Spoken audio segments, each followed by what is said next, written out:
আসসালামু আলাইকুম বন্ধুরা, বাঙালি কন্যা চ্যানেলের আরেকটি মিষ্টি ব্লগে তোমাদের অনেক অনেক স্বাগত।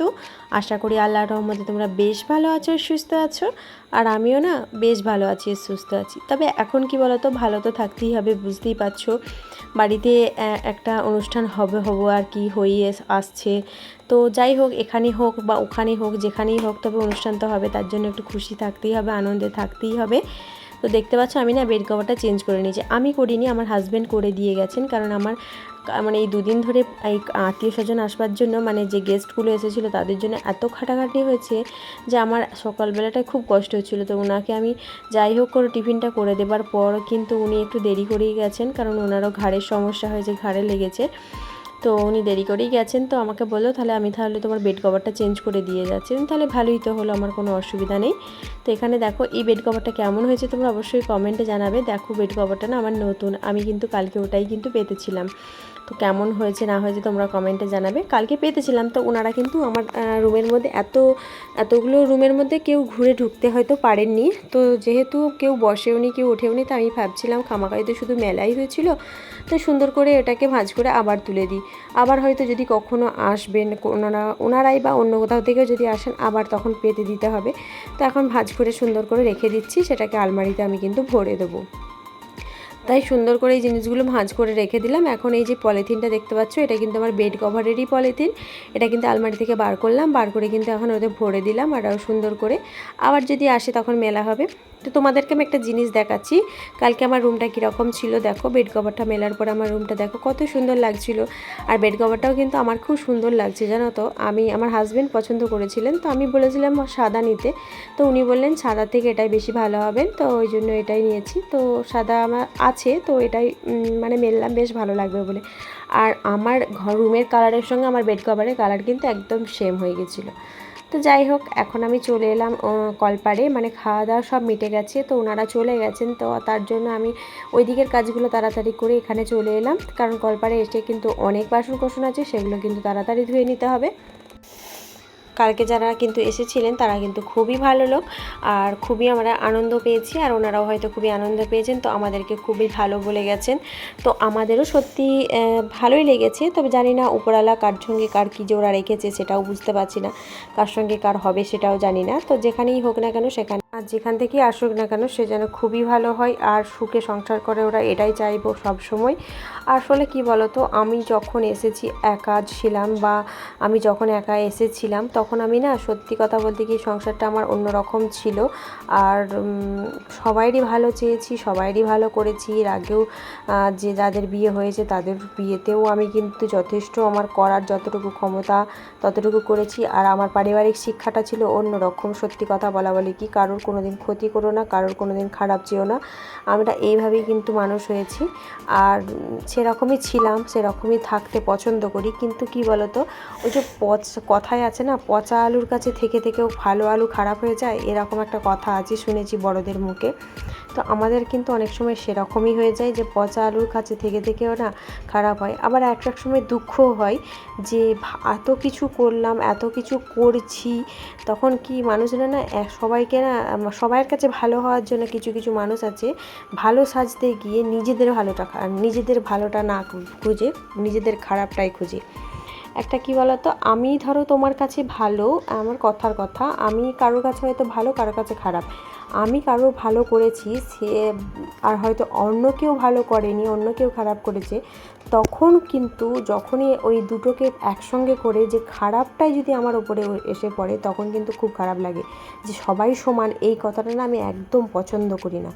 পরিষ্কার ভাষায় আমার কাছে, আমি পরিষ্কার কথা আমি নিজে বলতে পছন্দ করি, আর আমি চাই আমার ওপরে কেউ পরিষ্কার কথা বলুক, সেটাও আমি কিন্তু চাই। যে সব সময় একই সঙ্গে মিলেমিশে সেই জিনিসটাকে ঘোর পাকাবো, সেই জন্য না আমি নিজে আগে না মানে খুবই রেগে যেতাম, যে এই জিনিসটা কেন হচ্ছে, এই জিনিসটা কেন হবে, এরকম ভাবতাম। এখন আর ডোন্ট কেয়ার করে দিয়েছি, যে যা পারিস হোক, যা পারে হোক। আমি যখন যতটুকু আমার করার সম্ভব হবে আমি করব। তাতে যদি কারোর ভালো লাগে ভালো কথা, না ভালো লাগে আমার কিছু করার নেই। কারণ তারাই নিজেরা যখন নিজেদের ক্ষতিটা চেয়েছে, আমার আর কিছু করার নেই। সংসারে যখন একটা মানুষ যখন নিজের সংসারে থাকাকালীন যখন অশান্তিটা শুরু করে, তারপরে সে যখন বলে যে এত সমস্যা শুরু হয়েছে, এত ভালো হোক, সেটা কখনো সম্ভব হয়? শুরু তো সেই করেছে, শুরুটা যখন সেই করেছে তাহলে সেরকম তাকে শেষটা তো দেখেই যেতে হবে। এখন আর নাটক করে তো লাভ হবে না, এই হচ্ছে ব্যাপার।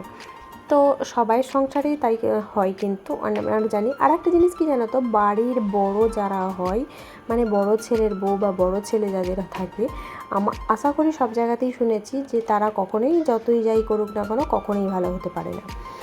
আর জানি না, আমরা সব সময় ভালোই চেয়েছি, ভালোই করি, ভালো করে আসবো।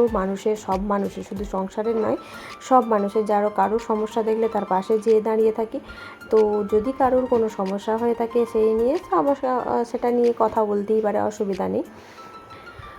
তো অনেক কথাই বলে ফেললাম, জানি না এর পরিণতি আমার কপালে কি থাকবে। তো এখন আমি গ্যাসটা ভালো করে মুছে নিচ্ছি। আমার উনুন পাড়ের কাজটা তো সকালেই হয়ে গেছে, সেই কাজটা কিন্তু হয়ে যাবার পরে যে গ্যাসটা নোংরা হয়ে থাকে সেটা কিন্তু ভালো করে পরিষ্কার করে নিচ্ছি। আর এইদিকে আমি বাড়িতে মানে ঢুকতি, কারণ যেহেতু আমার ছেলেকে বাইরে ছাড়তে গিয়েছিলাম, তো আমি কিন্তু বাসন ধুতে চলে গিয়েছিলাম। তারপরে আর আমার জিজ্ঞাসা করা হয়নি যে ঘরগুলো ঝাঁটছিল কি না, বাসি ঘরটা। তারপরে আমি যখন বাসন ধুয়ে এলাম, তখন যেন ঘরটা আমার দেখে মনে হচ্ছে ঝাঁটই পড়েনি, তো বাসি ঘর। তো তখন আমি আমার শাশুড়ি মাকে জিজ্ঞাসা করলাম, তো উনি বললেন আমি জানি না, আমি দেখিনি। তাই ভাবলাম আর একবার যদি বাসি ঘরই আছে তো ঝাঁটটাই দিয়ে নিই ভালো করে। তো ঝাঁট দিয়ে নিয়েছি। বাসি ঘর যেহেতু রাখতে নেই, তোমরা সকলেই জানো বাসি ঘর রাখলে সংসারের অমঙ্গল হয়। তো সেই জন্য বাসি ঘর দোরগুলো ভালো করে আগে আমি ঝাড়ু দিয়ে নিচ্ছি সুন্দর করে, যাতে করে বাসি ঘরগুলো সুন্দর করে ঝাড়ু দেওয়া হয়। তো এরপরে কিন্তু আবার বৌদি এসে ঝাড়ু টাড়ু দিয়ে মোছামুছি শুরু করে দেবে, তাতে কোনো অসুবিধা হয় না। তো বৌদির কাজ কিন্তু খুব ভালো, জানো তো, বৌদি কাজটাও করে খুব সুন্দর, আর কাজটা কিন্তু পরিষ্কার আর তাড়াতাড়ি সবটাই। তো বৌদির কাজটা না এত তাড়াতাড়ি যে, মানে আমরা তো বৌদিকে রাজধানী বলি, এত সুন্দর এত তাড়াতাড়ি কি করে করতে পারে। এই জন্য তা বৌদি না আসলে না এক সময় খুবই কষ্ট হয়, মানে ঘরগুলো ভালো করে ঝাঁট দিয়ে মোছামুছি জন্য খুবই কষ্ট হয়ে থাকে। তো এখন আমি চলে এলাম ঝাঁট দিয়ে। আমার এদিকে রান্না হয়ে গেছে যে সকাল সকাল, তা আমি এদিকে হাঁড়ি বাসনগুলো ধুয়ে নিতে এসেছি। তো বেশি হাঁড়ি বাসন নেই, অল্পই কিছু আছে, সেইগুলোকে ভালো করে পরিষ্কার করে নিচ্ছি ছাই আর সাবান দিয়ে। তো এইভাবেই কিন্তু সুন্দর করে পরিষ্কার করে নিলে কিন্তু বাসন তাড়াতাড়ি ভালো চকচকে থাকে আর তাড়াতাড়ি মাজা হয়ে যায়। মাজা ধোয়াটা তাড়াতাড়ি কমপ্লিট করে নিলে কিন্তু আবার ছেলে এসে যাবে, তো তাকেও একটু সময় দিতে হবে, তাই আমি চেষ্টা করছি তাড়াতাড়ি করে নিতে। তো হ্যাঁ, তারই মধ্যে আমি একটু শুয়ে পড়েছিলাম, শরীরটা ওই যে বললাম ভালো লাগছিল না। আবার শুয়েছি, তারপরে আবার খবর পেলাম যে আমার শ্বশুরমশাই নাকি বাজার গিয়েছিলেন, বাজার থেকে কী সব এনেছে সেগুলো ঠিকঠাক করে তুলে নিতে। তো ওই জন্য আবার উঠে এলাম বলে আবার এই কাজগুলো হয়ে যাচ্ছে। নাহলে শুয়ে থাকলে হয়তো ঘুমিয়ে যেতাম, কি শরীর খারাপ তো জানি না কি হতো। এখন আমি ভালো করে হাঁড়ি বাসনগুলোকে ধুয়ে নিচ্ছি। আর দেখতেই পাচ্ছ আমার সাবানটাকে এখানে কেমন অর্ধেক করা আছে, মানে আমি না একটা সাবানকে বেশিরভাগ সময় 4 ভাগ না হলে 2 ভাগ করে তবেই কিন্তু বাসন মাজার সাবান ইউজ করি, তাহলে অনেক দিন যায় তাতে করে। তো কারণ কি বলো তো, আমাদের তো বুঝতেই পারছো সংসারটা খুবই তো যে সচ্ছল সেটা নয়, তো মোটামুটি। তো তার জন্য কিন্তু আমরা এইভাবেই সব কিছু ইউজ করতে পছন্দ করি, তাতে করে সংসারের টুকিটাকি জিনিস থেকেও সংসারের আয় উন্নতিটা একটু হলেও মানে বাড়াতে পারি, বা এ থেকেও কিছুটা খরচা কমালে সংসারে কিছু জিনিস করতে পারবো, সেটাও মনে করি।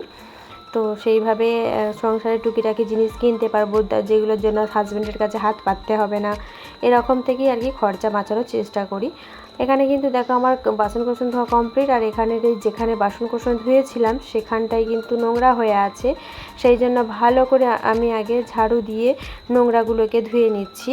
মানে এখানটায় যে ঝাড়ু দিয়ে নোংরাগুলো না ধুয়ে নিলে না, এই জায়গাটার কাদা বা যে ছাইটাই পড়ে থাকে সেইটার জন্য কিন্তু পুরো রান্নাঘরটা ভর্তি হয়ে যায়। তো এর আগের দিনকে ভেবেছিলাম দেখতে হয়তো মেয়েরা আসবে, তো আসেনি। যাই হোক, আমি এখন এখানে সুন্দর করে মোছামুছিটা সেরে নিচ্ছি রান্নাঘরে। আর আমার শ্বশুরমশাই ডাকছেন আমাকে বাইরে তাড়াতাড়ি যেতে হবে। তো আমার মোছামুছি কমপ্লিট হয়ে গেছে, ছেলেও এসে পড়েছে। খাওয়া দাওয়া করিয়ে কিন্তু এখন আমি গোসল করতে যাওয়ার জন্য উঠোনটা আগে ভালো করে পরিষ্কার করে নিচ্ছি, কারণ আমাকে গোসল করতে হবে। আর আজকে যেহেতু মেঘলা, তো মেঘলাতে কিন্তু তাড়াতাড়ি জামা কাপড় শুকানোর জন্য গোসলটা আগে তাড়াতাড়ি সেরে নিতে হবে। সেই জন্য আমি ভালো করে আগে উঠোনটাকে ঝাড় দিয়ে দিচ্ছি। আর উঠোনের চারিদিকে কিন্তু দেখতেই পাচ্ছ সকালে উঠোন ঝাড় দেওয়ার পরেও ছেলেরা কিন্তু বিস্কিট ফিস্কিট খেয়ে এখানে ফেলেছে, তার জন্য নোংরা ক্যাচড়া হয়ে আছে। ওই দিকগুলো ভালো করে ঝাঁট পড়েনি, সেগুলোকেও সুন্দর করে ঝাঁট দিয়ে নিচ্ছি। তো এখানটা ভালো করে পরিষ্কার করে নিয়ে ক্যাচড়াগুলোকে কিন্তু আমি জড়ো করে নিচ্ছি। ক্যাচড়াগুলোকে এক কাছে জড়ো করে নিয়ে কিন্তু আমাদের না ক্যাচড়া তোলার জন্য একটা সুন্দর ছোট্ট পাড়া ক্যাচড়া তোলার একটা রয়েছে, তো বেলচা রয়েছে, তাতে করেই কিন্তু আমি ক্যাচড়াগুলো তুলে নেব একটা জায়গা। তো এই ক্যাচড়াগুলোকে কিন্তু আমি তুলে ভালো করে বাইরে ফেলে দিয়ে আসবো। আর এখানে দেখতে পাচ্ছ আমার এই ঝুড়িটা কিন্তু এইসব কাজের জন্যই ব্যবহার করা হয়, তো সেই জন্য আমি এটাকে এখানে রেখে দিয়েছি। আর এখন আমি এই ক্যাচড়াগুলোকে বাইরে ওই দিকে খিড়কির দিকে ফেলতে গেলাম। তো আজকের মতো এখানে শেষ করলাম, নেক্সট ভিডিওতে আবার দেখা হচ্ছে। খোদা হাফেজ।